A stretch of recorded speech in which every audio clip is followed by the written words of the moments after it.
All right, take us back. You've been married 30 years. What?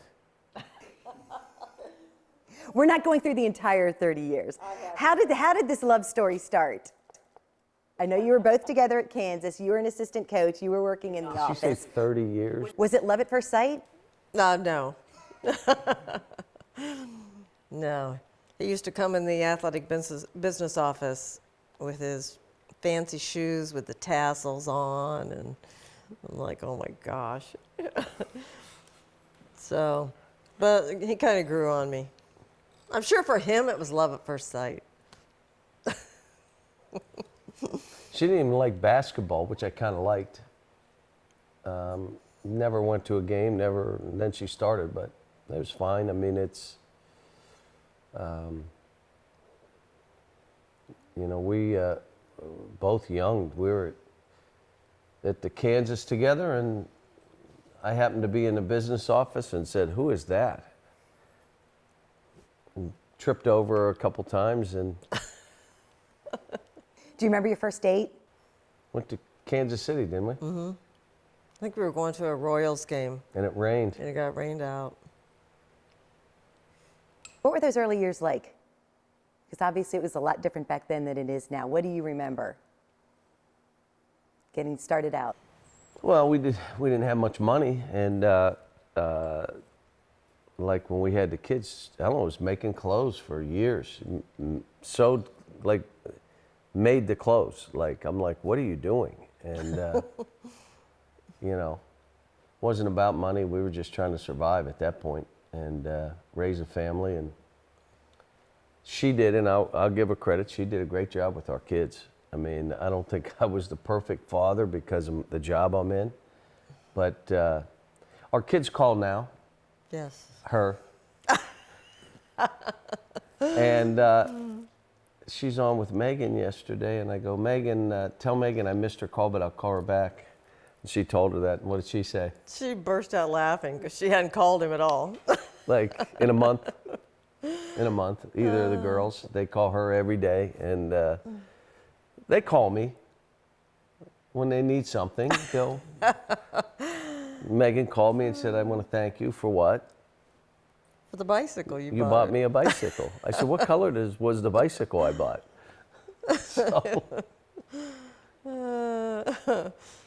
You moved around a lot, you know, a lot of stops along the way from Kansas to Kentucky. How hard is that on a family? It's hard. It's very hard. I never had to move growing up. I lived in the same house in the same town with my family around, and then he's got us moving around. It felt like we were gypsies along the way, but And we didn't move that much. no, we really didn't move that much. We were in Massachusetts 8 years. Well, we were in Pittsburgh, had Aaron. Yeah. And we were in Massachusetts. And then we were there a long time, and then Had Megan there. New Jersey. Yeah. Had Brad there. So Then all Memphis. 3 kids, 3 different Well, I states. was in Philly. That was a hard year where I was doing both. That was But then hard. we were in Memphis a long time, and we've been here going on 8 years. So it's not like every 2 or 3 years, but we did bounce around a little bit. How important has Ellen been to your success on and off the court? Do you want my opinion or hers? I want yours first. Well, the biggest part of this is that when you're in the business I'm in and you have to spend time at the business or you can't succeed, you have to have a partner who gets it, that, okay, now she wasn't always happy about it. I mean, there were times like, you know, you have to learn to work smarter, not harder. You have to be efficient with your time. And early on, you're not. You're just like, I'm doing my job. So, but what she's been able to do, she takes care of the house. Great story. I never got the paychecks. So, you know, her thing, you know, all the time, every time you ask me for $10, $20, quit asking. I said, it's my money. What are you talking about? $10 me to death, $5 me to death. You have $5? I'm like, no, I don't. So one day we're at Massachusetts and the checks were either direct deposit or she was picking them up every day. I don't know. So I get the check and I sign the back and I go to the bank and I said to the guy, take 200 off the top and then put the rest in the account. And he takes it, and the guy, sir, I can't do that. Well, you can't do that. This is not John Calipari's signature. I go, no, that is my signature. That other one that looks like that's not my signature, but he wouldn't give me the money because he said, you know, she was signing the back of my check. She signs my name to everything, and that's all they had is that. He doesn't pay any bills. Never have. Doesn't do anything, doesn't do Do I cut the grass? taxes. No. I did that for years. I do the gutters. No. I paint. No. Change the oil in the car. No. No. That'd be me. Sweep the rugs. No. Dust. I wash dishes. No? Sorry. Sorry. No. Well, once in a while, only pizza, yeah. No. I hold down the fort.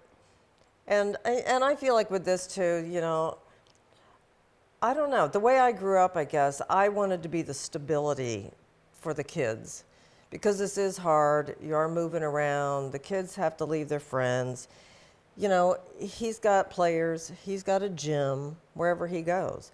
For us, it's more difficult, it's harder. You know, we've got to, you know, adjust in the community, the kids with schools, you know, and all that stuff was hard for them. You know, And which I don't he see didn't really know. I don't see the name. I'm the guy from Moon Township who happens to be coaching basketball. I wanted to be a high school coach and a high school teacher. I never thought about college coaching. So I don't see myself, but they have to, Brad especially. They have the effects. Yeah, they you know, and they all kind of want their own name. And we laugh, and you want it to be to a point where, oh, that's Aaron's dad, or that's Megan's mom and dad, or that's Brad's dad. The girls sent me a text when we did the madness, and it was less dad, more Brad. And, you know, there's the opportunity that we all have by this, but there's the other side. Now, we deal with it. I mean, we don't complain, and I say there's no crying on the yacht. Let's go. We've been blessed. We've tried to do right by other people. This is what's happened for us. Neither side of our family, anything like this has happened. Neither side. So we're like the two that, but there's another side of it that goes with that. And the hardest one is for your wife and for your children, because I'm just marching the next. And even when I go in gyms, I'm like amazed, like, you know, can we have a picture? You're like, what?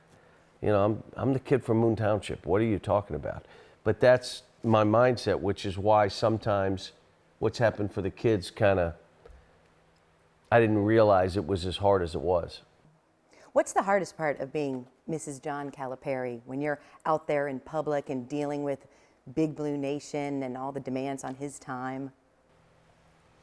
She likes taking pictures. When people come up and say, can I have a picture, and they give her the camera, she say, no. It didn't take me long to figure that out. When we walked anywhere together, I got to where I had to say, I'm not your photographer. So I just keep on trucking now. They're yelling, hey, ma'am, ma'am, ma'am, hey. She just keeps going. You seem more comfortable in your role now than when you first came to Lexington. Do you feel I like am. It was hard. It was hard because as much as he is out there, I don't want to be out there. And I like my privacy.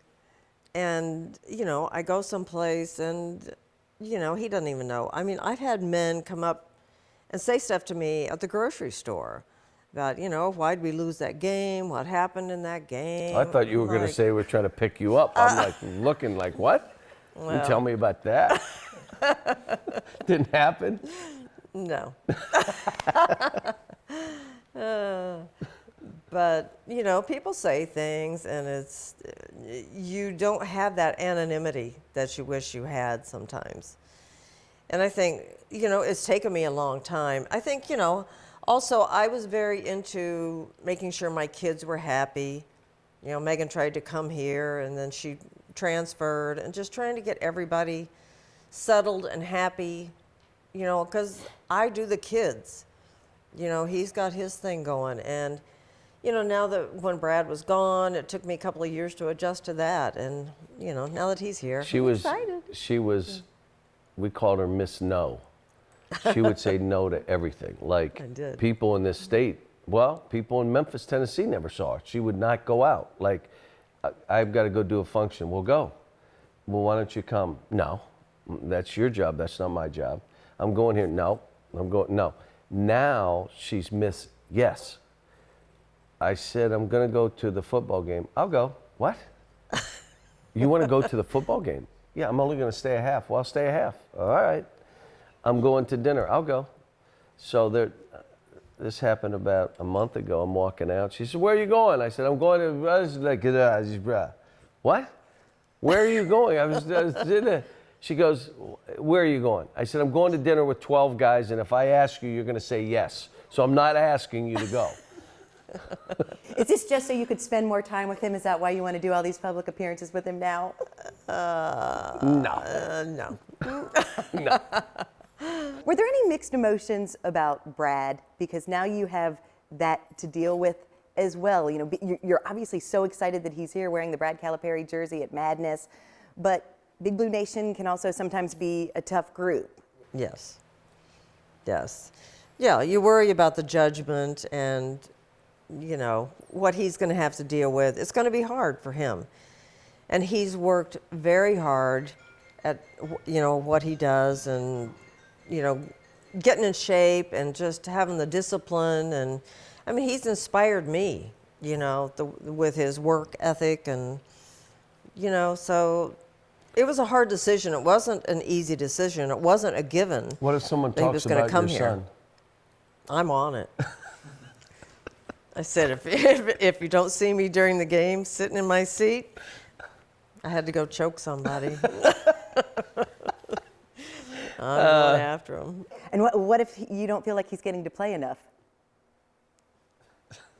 She already told me he's playing. You'll see.